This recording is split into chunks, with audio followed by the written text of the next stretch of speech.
దేహం దగ్గర ఆగిపోతేనే సందేహాలు ఎక్కువ. ఈ రెండిటికి కనెక్షన్ ఉంది అంటున్నారు గురుదేవులు. అందుకే చిన్నపిల్లలు ఎక్కువగా ప్రశ్నలు వేస్తూ ఉంటారు అన్నారు. అయితే అనుమానాలు వచ్చినప్పుడు ప్రశ్నలు వస్తూ ఉంటాయి. సమాధానాలు చెప్పినంత మాత్రాన ప్రశ్నలు మాయమైపోతాయి అనుకుంటున్నారా? లేదండి. వినడమో చూడడమో చేసినంత మాత్రాన అనుమానాలు అయితే తీరిపోవు. ఒక్కటే అనుమానం తీర్చగలిగిందేమి ప్రాణ ప్రాణశక్తి. ఎప్పుడైతే మనలో ప్రాణశక్తి తగ్గిపోయిందో అనుమానాలు పెరిగిపోతూ ఉంటాయి. జీవితం డల్గా అయిపోతుంది. ఎలాగా దీపంలో ఉండే ఒత్తి చిన్నది అయిపోతే కాలి కాలి కరిగిపోయి చిన్నది అయిపోతుంది. ఒత్తి చూసారు, వెలుగు కూడా తగ్గిపోతుంది.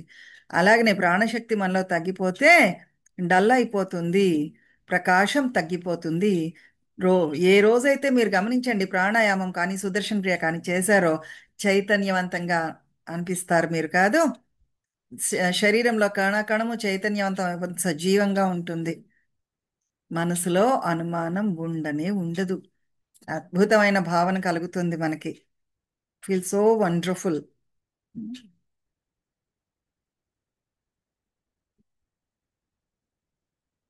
చైతన్యము అనుమానము అంటే ఏమి? ఒక ముక్క ఎరుకలో ఉంటుంది, కాస్త భాగము. చాలా ఎక్కువ భాగము నిద్దట్లో ఉంటుంది. అది అసంతృప్తి కలిగిన మానసిక స్థితి వస్తుంది. అలాంటప్పుడు ప్రాణశక్తి ఎప్పుడైతే తక్కువలో ఉందో అసంపూర్ణత్వము అసంతృప్తి కూడా మనలో చోటు చేసుకుంటాయి. ఎప్పుడైతే ప్రాణశక్తి అధికంగా ఉందో సంతృప్తి, పరిపూర్ణత్వం, సంపూర్ణత్వము భావన మనలో కలుగుతుంది. అనుమానాలు ఎప్పుడైతే ఉన్నాయో ఇంకా ఎక్కువ ప్రాక్టీస్ చేయండి, సాధన చెయ్యండి. శ్రద్ధ అంటారు దాన్నే. శ్రద్ధలో మళ్ళీ మూడు రకాలు. ఇక్కడ శ్రద్ధ అని గురుదేవులు వాడుతున్న పదము క్రిస్టియను, ముస్లిము, హిందూ దీనికోసం కాదు. మూడు రకాల విశ్వాసాలు ఆ, నమ్మే వ్యక్తులు ఉంటారు. ఒకటేమి ప్రపంచం కోసం నమ్మేవాళ్ళు, విశ్వం కోసం నమ్మేవాళ్ళు, దైవం కోసం విశ్వసించేవాళ్ళు. దైవం గురించి విశ్వసించేవారు. ఒక్క ప్రాపంచిక విషయాల పట్ల మాత్రమే నమ్మకం ఉన్నవాళ్ళు ఉంటారు చూసారు. నమ్మకం ఉండాలి. ప్రపంచం మీద ప్రాపంచిక విషయాల పట్ల నమ్మకం అనేది ఉండాలి. కాకపోతే అది ఒక్కటే నమ్మకం పెట్టుకుంటే ఏమైపోతుంది? ఆ, పరిమితం అయిపోతారు. తెలియనిదా అంతా మనకి తెలుసా? ప్రపంచంలో ఉన్నది మాత్రం అంతా తెలుసా? మీ పిల్లల గురించి, భార్య గురించి, స్పౌస్ గురించి కావచ్చు, ఫ్రెండ్స్ గురించి కావచ్చు, మీ గురించి మీకు పూర్తిగా తెలుసు అనుకుంటున్నారా మీరు? No. తెలుసు అనుకుంటే మీరు పొరపాటు పడ్డట్లే. పాక్షికంగానే తెలుసు వారందరి గురించి మీకు. తెలియని దానిని కూడా నమ్మగలగాలి. విశ్వాసం మీ పట్ల మీకు విశ్వాసం ఉండాలి. ఉమ్. తెలియని దాని పట్ల విశ్వాసం ఉండాలి. ఆత్మ చైతన్యం పట్ల విశ్వాసం ఉండాలి. దైవం పట్ల విశ్వాసం ఉండాలి. ఎక్కడో ఒక దగ్గర మొదలు పెట్టండి, అవి మూడు కలిసికట్టుగా వచ్చేస్తాయి.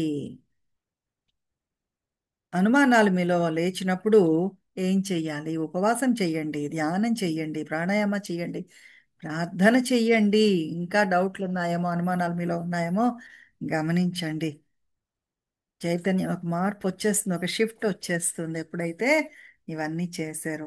అష్టావకులు చెప్తున్నారు జనకుల వారికి, విశ్వం స్ఫురతి యత్రేదం తరంగా ఇవ సాగరే తత్వమేవ న సందేహ చిన్మూర్తి విజ్వరో భవ. ఎప్పుడైతే చూడండి గాలి వీస్తుంది, నిలకడగా నీరు ఉంటుంది చెరువులో. గాలి వీచినప్పుడు తరంగాలు లేస్తాయి, సముద్రంలో తరంగాలు అలాగనే మీ చైతన్యం అనే సాగరం ఉంది చూశారు. అందులో కూడా ఈ రూపాలు, ఆలోచనలు, ఐడియాలజీలు, ఫీలింగ్స్ ఇవన్నీ సముద్రంలో తరంగా లేచినట్లు మీ చైతన్యంలో కూడా ఇవన్నీ లేస్తూ ఉంటాయి. ఎలాగైతే గాలి వీస్తే తరంగాలు లేస్తాయో నీటి మీద, మన చైతన్యంలో కూడా, చైతన్య సాగరంలో కూడా ఫీలింగ్స్ ఇవన్నీ కూడా ఎగసి పడుతూ ఉంటాయి. కాలుస్తే నేను అనుకున్నా మనం ఒక ఎక్స్పెరిమెంట్ చెయ్యండి.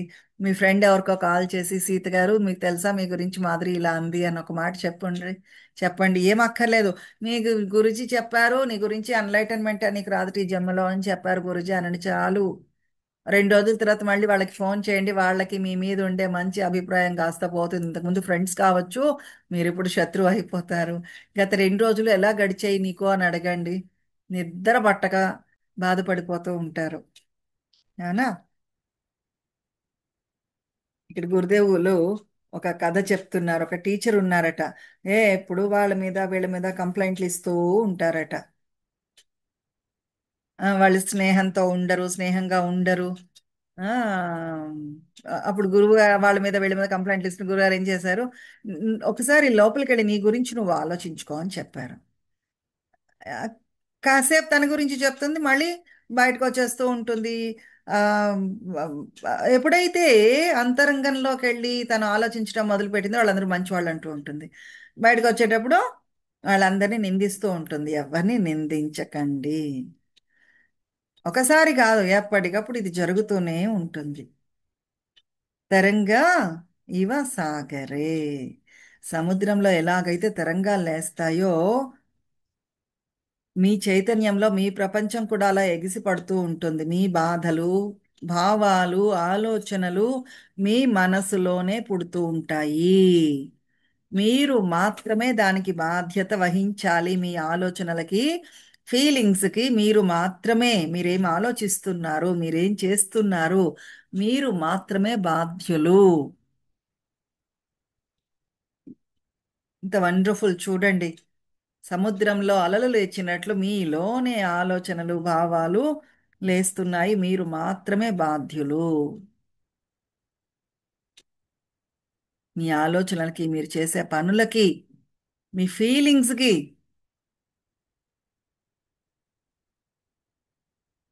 ఒక అమూల్యమైన వాక్యం ఇది. ఎప్పుడైనా చూసారా మీరు? మిమ్మల్ని మీరు ఒక జీవితం లాగా చూసారా? ఒక సంబడి, ఎవరో ఒక వ్యక్తిలాగా, మనిషిలాగా, శరీరం లాగా కాకుండా మిమ్మల్ని మీరు ఒక జీవితం లాగా, జీవం లాగా చూసారా? జీవశక్తి లాగా చూసారా? మీ గురించి అసలు ఎప్పుడైనా మీరు ఆలోచించారా? ఎప్పుడూ మీ పరిస్థితుల గురించి ఆలోచిస్తూ ఉంటారు. మీకోసం మీరు ఆలోచించినా ఎదుటి వాళ్ళు మీ గురించి అలా ఏమనుకుంటున్నారు అని ఆలోచిస్తారే తప్ప మీతో మీకు ఎటువంటి సంబంధం ఏర్పడి ఉంది అన్నీ పక్కన పెట్టేసేయండి ఒక 5 నిమిషాల పాటు. ఒక్క 5 నిమిషాలు చాలు. ఇంకా నిజం చెప్పాలంటే 5 సెకండ్లు చాలు. నేనెవరు, నేనేమిటి, నేనెవరు, నాకేమి కావాలి? చూడండి, నేను జీవము, జీవశక్తి. ఈ శరీరంలో ఆ జీవము నిరంతరము కాలుతూ ఉంది. మీ శరీరంలోనే. గమనించారా? ఎప్పుడైనా ఆ భావన మీరు తీసుకున్నారా? అష్టావకుల వారు చెప్తున్నారు, నువ్వు సజీవంగా ఉన్నావు. బ్రహ్మానందం చైతన్యం నువ్వు. చైతన్యవంతం నువ్వు. సజీవమైన చైతన్యం నువ్వు. ప్రకాశం, వెలుగుతున్న ప్రకాశం నువ్వు.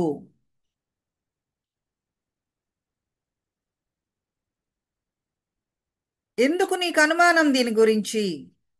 మీలో చాలా మంది అనుభవం కలిగిన అనుభవాన్ని కూడా అనుమానిస్తూ ఉంటారు. అది నిజమా కాదా, నేను ఏమైనా పిచ్చెక్కిపోతుందా, నాకు ఈ కలిగిన అనుభవం నిజమా కాదా అని ఆలోచిస్తూ ఉంటారు. మీరు చైతన్యమే అని భావన మీకు వస్తుంది. మీ శరీరంలో కణ కణము కూడా చైతన్యవంతమే, సజీవంగా ఉంది, చైతన్యంగా ఉంది, చైతన్యమే. మీరే ఆ శక్తి, ప్రాణశక్తి అనే భావన మీరు గ్రహిస్తారు.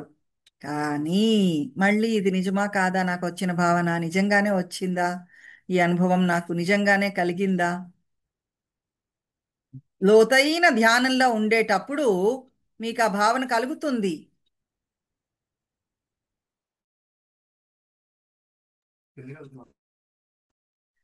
లోతైన ధ్యానంలో ఉండేటప్పుడు మీకు ఆ భావన కలుగుతుంది. కొద్ది నిమిషాలైనా మీరు ఎక్స్పీరియన్స్ చేసే ఉంటారు అప్పుడు అక్కడ, అప్పుడప్పుడు ఎక్కడో ఒక దగ్గర.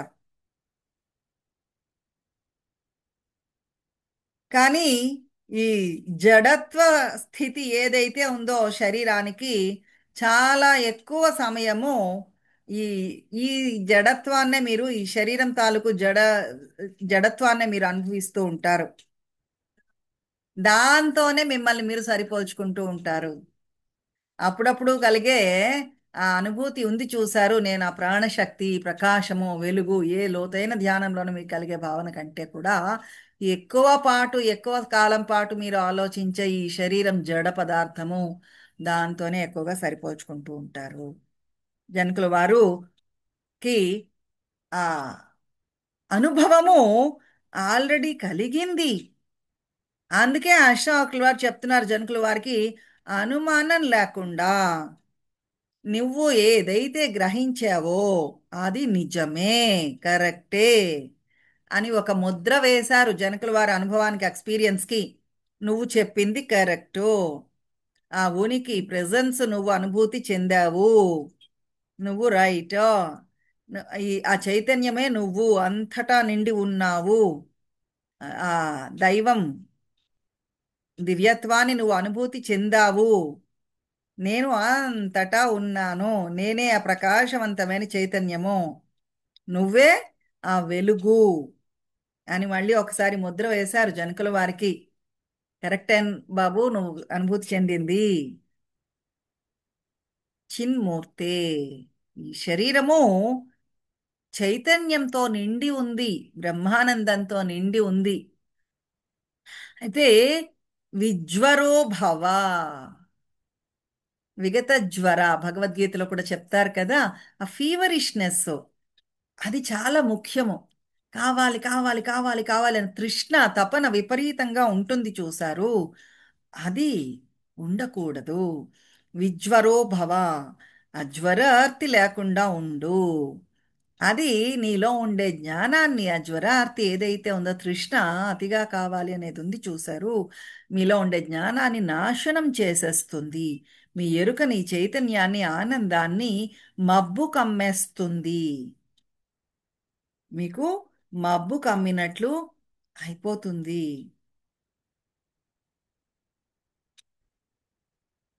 అని చెప్తున్నారు అష్టావక్రుల వారు. నీకొక అనుభవం ఎప్పుడో ఎక్కడో ఒక మెడిటేషన్లో ఒక మంచి ఎక్స్పీరియన్స్ అనేది మీకు వచ్చింది. మళ్ళీ అదే ఎక్స్పీరియన్స్ మళ్ళీ మళ్ళీ కావాలని కోరుకుంటూ ఉంటాము. మళ్ళీ ఇది ఒక మళ్ళీ అడ్డంకి. మనము ఆ బ్రహ్మానందంలో నిరంతరము ఉండడానికి, జ్ఞానోదయం కావడానికి, ముక్తి మోక్షము తీసుకోవడానికి ఇది మళ్ళీ ఒక అడ్డంకి. మళ్ళీ అదే ఫీలింగ్ కావాలి అని కోరుకుంటూ ఉంటాం, రిపీటెడ్గా మళ్ళీ మళ్ళీ కావాలి. ఇది ఒక ఆ జ్వరార్తి, ఫీవరిష్నెస్ ఏదైతే ఉందో, కాసేపు ఎవరైతే ఆ విపరీతమైన కోరికలతో ఉన్నారో, జ్వరార్తితో ఉన్నారో, వాళ్ళ పక్కన కాసేపు మీరు కూర్చోండి. మీలో ఒక రకమైన ద్వేషం మొదలవుతుంది. చాలాసార్లు కొంతమందిని చూస్తే తెలియకుండానే చాలాసార్లు మీకు ఒక ద్వేషం, ఏ కారణం లేకుండానే అకారణంగా ద్వేషం వస్తూ ఉంటుంది. ఎందుకు? వాళ్ళల్లో ఉండే ఆ ఫీవరిష్నెస్ మిమ్మల్ని దూరంగా తరిమి కొట్టేస్తూ ఉంటుంది. మీలో కనుక జ్వరార్తి లేకుండా ఉంటే అన్నీ మీ వైపుకి పరిగెట్టుకుని వస్తాయి. మీరు అడగక ముందే మీకు కావాల్సినవన్నీ మీ దగ్గరకు వచ్చేస్తాయి. మీకు అవసరానికి ముందే అన్నీ మీకు సప్లై చెయ్యబడతాయి. ఇది రహస్యము. ఫీవరిష్నెస్ ఉంటే మనుషులు కూడా దూరం అయిపోతారు. ఫీవరిష్నెస్ లేకపోతే, విజ్వరో భవ, జ్వరార్తి లేకపోతే ఏమవుతుంది? మీ అవసరాలన్నీ అవసరం రావడానికి ముందే తీర్చబడుతూ ఉంటాయి. విజ్వరో భవ. ఎవరైనా ఆశీర్వచనం గనక తీసుకోవాలి అనుకుంటే ఇది ఇవ్వండి, ఈ ఆశీర్వచనం కావాలి, నీలో జ్వరార్తి ఉండకూడదు గాక. భగవంతుడి పట్ల లేదు భగవంతుడు దర్శనం పట్ల కానీ గాడ్ అమ్మా, రియలైజేషన్ పట్ల కానీ మీకు ఇప్పుడు నీకు పెట్టాను. ఫీవరిష్నెస్ ఉండొచ్చు. అది కూడా మళ్ళీ అష్టావకుల వారు ఏం చెప్తున్నారు? కూల్ డౌన్, చల్లబడు, విశ్రాంతిగా ఉండు. జరగాల్సింది ఏది జరగాల్సింది ఎలా జరుగుతుంది, అది భగవంతుడి చేతుల్లో ఉంది. భగవదేచ్ఛ జరుగుగాక. నేను రెడీగా ఉన్నాను, భగవంతుడు ఏది ఇస్తే అది ఇవ్వని అన్న భావనలో ఉండు. అన్నీ నీ దగ్గరికి వస్తాయి. నారదుల వారి కథ ఒకటి ఉంది. ఒకసారి భూమి మీద నడుచుకుని వెడుతున్నారు నారదుల వారు. కొండల కొండల మించి ఒక కుర్రాడు ధ్యానం చేస్తూ కనిపించాడు. ఆడుకుంటున్నాడు, ప్రార్థన చేస్తున్నాడు, నాట్యం చేస్తున్నాడు, ఆనందంగా ఉన్నాడు. ఇంకొక వయసు అయిపోయిన ముసలాయన కూడా అక్కడ ధ్యానం చేస్తున్నారు కూర్చుని. ముందు ముసలాయన దగ్గరికి వెళ్ళారు. నేను స్వర్గానికి వెడుతున్నాను భగవంతుడి దగ్గరికి, నీకేమైనా ప్రశ్నలు ఉన్నాయా భగవంతుడిని అడగడానికి అని ముసలాయన్ని అడిగాట. అప్పుడు చెప్పాట, నాకు ఎప్పుడు భగవత్ దర్శనం అవుతుందో కనుక్కోమని చెప్పి ముసలాయన అడిగారట. కుర్రాడి దగ్గర కూడా వెళ్ళారు నారదుల వారు. ఏం చేయమంట, ఏమైనా అడగమంటావా, నేను ఇలా భగవంతుడి దగ్గర వెళ్తున్నా అంటే అసలు వ్యక్తి చూడనే చూడట్లేదు ఇటువైపు. ఆనందంలో మునిగిపోయి లీనమైపోయి హాయిగా నాట్యం చేసుకుంటున్నాడు, పాటలు పాడుకుంటున్నాడు, భక్తి పరవశంలో మునిగిపోయాడు. నారదుడు తరచి తరచి అడిగాడట, ఏం కావాలి నీకు చెప్పు, ఏం అడగమంటావు అని అడిగట. ఏమీ చెప్పలేదు. సరే నీకు ఎప్పుడు భగవత్ దర్శనం అవుతుందో కనుక్కోమంటావు అంటే, సర్లే కనుక్కో అన్నాడు కుర్రాడు. సరే నారదుల వారు వెళ్ళారు భగవంతుడి దగ్గరికి. వెళ్ళి మళ్ళీ రిటర్న్ వచ్చాక ముసలాయన దగ్గరికి వెళ్ళారు. వెళ్ళి ఆ, ఏంటి సమాధానం చెప్పు అని ఈగర్గా వెయిట్ చేస్తున్నట్ట ముసలాయన. 3 జన్మల తర్వాత నీకు దర్శన భాగ్యం కలుగుతుందయ్యా అని సంతోషంగా చెప్పాడు. ఏమిటి, ఇంకా 3 జన్మల పాటు ఇవే ఆసనాలు జపాలు తపాలు చేస్తూ ఉండాలా నేను అని ఎక్కడి అక్కడ జపమాలలు అవి ఇవి విసిరి పాడేసి వెళ్ళిపోయాట. మరి ఎక్కడికి వెళ్ళాడో, బార్కే వెళ్ళాడో ఏమో, ఏం చేస్తాడో జయ గురుదేవ్. భయపడిపోయాడు నారదుడు. అసలే చుట్టూ కొండలు ఉన్నాయి, ఆ రాళ్ళు ఏమైనా విసిరేస్తాడేమో అని కూడా అనుకున్నాడు. అంతలాగా ఇది ఊగిపోయాడట ముసలాయన. తర్వాత ఈ కుర్రాడి దగ్గరికి వచ్చాడు. ముందే జాగ్రత్త పడ్డాడు. ఏం చెప్పాడు భగవంతుడు అంటే, ఆ చెప్పాడులే ఏదో ఒకటి చూద్దాము అని అలా ఇలా తాత్సారం చేసి చేసి నెమ్మదిగా అటు తిప్పి ఇటు తిప్పి, అక్కడ చెట్టు ఉంది చూడు, ఆ చెట్టు మీద ఎన్ని ఆకులున్నాయో అన్ని జన్మలు ఎత్తాక నీకు భగవద్ దర్శనం అవుతుందిట అని చెప్పేసరికి ఆ కుర్రాడు లేచి నాట్యం చేయడం మొదలు పెట్టాడు. భూమి మీద ఎన్ని ఉన్నాయి చెట్లు, ఒక్క చెట్టు ఆకులో ఎన్నున్నాయో అన్ని జన్మలెత్తితే చాలా నాకు, ఎంత అదృష్టం నాకు భగవంతుడిచ్చాడు అని ఆనందపడిపోయాట. అయితే ఇక్కడ ఇంకొక ఇది కూడా ఉంది. అలా అన్న క్షణంలోనే ఆ కుర్రాడికి వెంటనే జ్ఞానోదయం అయిపోయిందిట అని కూడా చెప్తారు. విజ్వరో భవ. ఆ జ్వరార్తి లేకపోతే, ఫీవరిష్నెస్ లేకపోతే సహనం వస్తుంది మనలో. అసహనము అంటేనే జ్వరార్తి, ఫీవరిష్నెస్. ఎలా అయినా సరే అసహనాన్ని ఒక్కొక్కసారి చాలా సహనంతో మీరు ఉన్నప్పుడు పనులు సరిగా జరగవండి, చాలా నెమ్మదిగా కదులుతూ ఉంటాయి. మిమ్మల్ని అందరూ టేక్ ఇట్ ఫర్ గ్రాంటెడ్, ఏం అనట్లే పర్వాలేదులే అనేటట్టు నెమ్మదిగా చేస్తూ ఉంటారు పనులు. అటువంటి పరిస్థితుల్లో మీరు అసహనాన్ని చూపించవచ్చు. చూడండి, చూపించవచ్చు అంటే పై పైనే అక్కడ. మీరు ఆ అసహనంలో మునిగిపోనవసరం లేదు. ఆ జ్వరార్తి, ఫీవరిష్నెస్ ప్రపంచంలో ఉండేది ఆ, ఎటువంటి పరిస్థితుల్లో కూడా, ఈ కారణం ఏదైనా సరే మీకు తగలకుండా అంటకుండా చూసుకోండి. అంత అవసరం ఏమీ లేదు ఆ, దాంతో మీకు.